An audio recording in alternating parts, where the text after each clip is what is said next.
وَجَعَلْنَا مِنَ الْمَاءِ كُلَّ شَيْءٍ حَيٍّ, and He has made from water every living thing. Kafir, you atheist, you agnostic, why can't you believe that this is not His handiwork? And He chooses an Ummi prophet. You know why? To prove to you that this is my work. This is I am doing.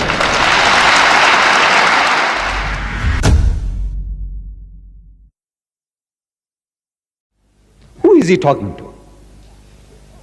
Who is He addressing? Kafir. Which kafir? The Bedouins of 1400 years ago? No. What can the poor man understand? Wallah, what did he know about the universe, about the creations of the heavens and the earth? What did he know? He only accepted whatever was said. If this was Allah's kalam, amanna saddaqna. We hear and we accept, we believe. This was iman that they had. They didn't have a grasp. Allah is not addressing those unbelievers of the times of Muhammad, or the unbelievers in the Congo, or among the Eskimos who might not believe in God. No. He is talking to the men of science, men of learning, who are now expounding to the world the theory of creation. That these astronomers with the mighty telescopes, when they're looking into space and they're analyzing the movements in the heavens, and they're telling you as if they did it, if they are the ones who are making these things, this machine, this clock to work, this clock of the universe, the way they explain to you as if they are doing it. Such a person, with his great learning, he says that this universe came into being with a big bang, billions of years ago. Because he is watching the universe and he is noticing that these heavenly bodies are receding from a central place somewhere, is all going out in all directions, moving away. Like a balloon. When you blow, it gets bigger and bigger. Something like that is happening in the skies, in the heavens.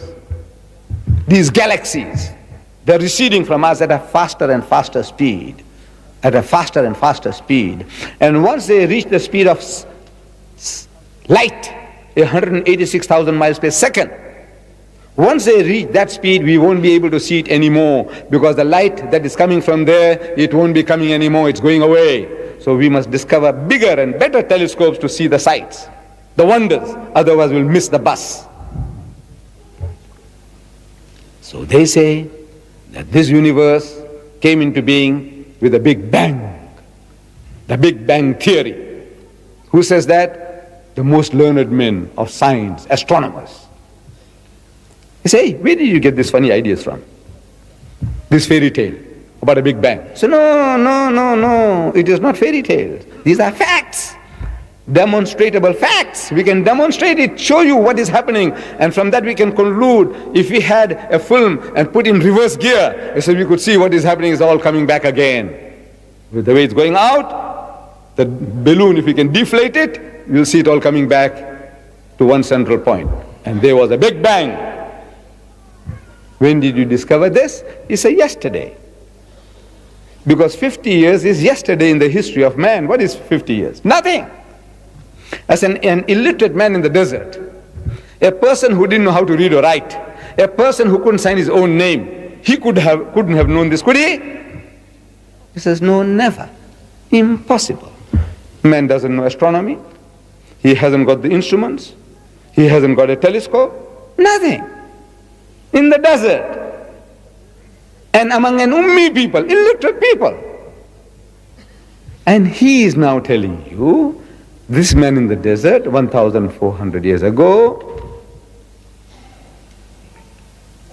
كَانَ تَرَتْكًا فَفَتَقْنَاهُمَا, and he split them asunder. And you biologists, people who study minute life, microplasm,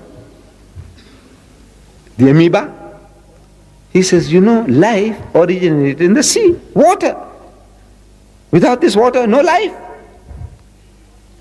And they tell you, says, look, we look back in time, in space. He says, look, this is how life originated. There was a time when this earth was a molten mass. Nothing could have survived here. Everything boiling, and over a period of billions of years, the vapors went up and came down, and the vapors went up and came down and started cooling this earth. It took billions of years. And then started life, germs, plant life, and all these things started. At one time there was nothing, and then it started. Where did life come from? He says from the sea. Certain chemical actions, the sun playing its part, and life started from there. When did you find this out? It's yesterday. Because 50 years is yesterday in the history of man. An illiterate man in the desert, he couldn't have known that, could he? He says, no, never. He said, well, listen. He said, وَجَعَلْنَا مِنَ الْمَاءِ كُلَّ شَيْءٍ حَيٍّ, and he has made from water every living thing. Say, أَفَلَا يُؤْمِنُونَ, will you then not believe? Who? You, men of science, you, men of learning, you kafir, you atheist, you agnostic, why can't you believe that this is not his handiwork? As Allah says, أَوَلَمْ يَكْفِهِمْ أَنَّا أَنزَلْنَا عَلَيْكَ الْكِتَابَ يُتْلَى عَلَيْهِمْ إِنَّ فِي ذَلِكَ لَرَحْمَةً وَذِكْرَى لِقَوْمٍ يُؤْمِنُونَ. And these are signs, blessings, and a remembrance for a people who believe. That he might have written this. In a verse preceding this, verse 48 of Surah Ankabut, chapter 29, it says, وَمَا كُنْتَ تَتْلُو مِنْ قَبْلِهِ مِنْ كِتَابٍ. He said, you were not in the habit, O Muhammad, you were not in the habit of reading as if out of a book. وَلَا تَخُطُّهُ بِيَمِينِكَ, nor were you able to transcribe it with your right hand. إِذَا الْأَرْطَابَ الْمُبْتِلُونَ. In that case, these talkers of vanity, these babblers in the marketplaces, they might have had some reason to doubt. Muhammad was a learned man. He says, you see, he was in a certain university, and now he's telling you these things, his theories. Yes, they might have some reason to doubt if he had been through that schooling, if the Arabs had some knowledge or understanding of science, learning, nothing. Allah shows you that he sends you an ummi prophet to an ummi people. Amazing. He chooses a nation steeped in ignorance, the whole of Arabia. There were no more than half a dozen people that could read or write in the whole of Arabia. The nation is ummi to the core, and he chooses an ummi prophet. You know why? To prove to you that this is my work. This is I am doing.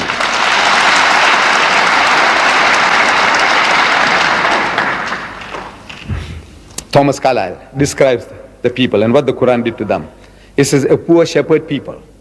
These Arabs, a poor shepherd people, roaming unnoticed in his deserts since the creation of the world. From the time Allah Bari Ta'ala created, since then, roaming unnoticed. Nobody gives you a second look. Nobody gave the Arabs a second look. Well, there's some interesting people here. They've got beautiful women there. Nothing. They won't give you a second look. A liability to anybody who'll take you on. You're a liability. What are they going to do with this? People who married the stepmothers, who buried the daughters alive, fratricidal wars over little things, killing one another. Cannibals. What are you going to do with them? Alexander the Great passed you by. The Persians passed you by. The Romans passed you by. Nobody interested in this human rubbish. He said, a poor shepherd people. Thomas Carlyle says this. A poor shepherd people, roaming unnoticed in its deserts in the creation of the world. See, the unnoticed becomes world notable. The small has grown world great.